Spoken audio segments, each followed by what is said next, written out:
had a lot of caffeine this morning and I was feeling a little bit salty, so here comes a real review. But first, if you want me to review your website, just drop a link in the comments. I'm so bored already. This subhead is just word spaghetti. And look, as a writer, I too am guilty of noodle sentences with too many conjunctions. But like in drafts, not the final product. This is the second section on their homepage.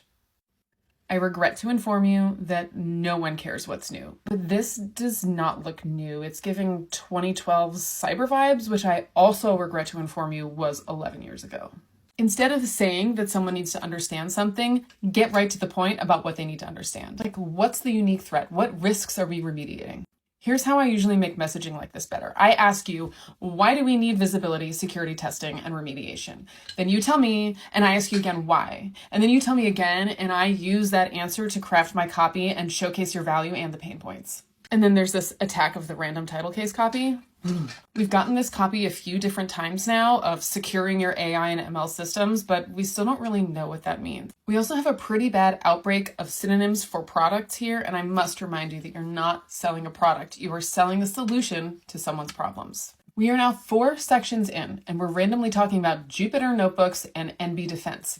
I assume these are their products, but I actually got confused because it was so far down and they hadn't mentioned it before. This deserves a mention at the tippy top. Another tip that advertising coming soon is not the way to go. I have been around SaaS for long enough that I know that things pivot so quickly that it may never even come soon, or it may not be soon. So I say don't advertise something you don't offer. People won't pay for your services now in the hopes of getting new features later. Okay, 2 things about this testimonial. First, we need to know what is the major gap in cybersecurity. That's what you need to be telling us.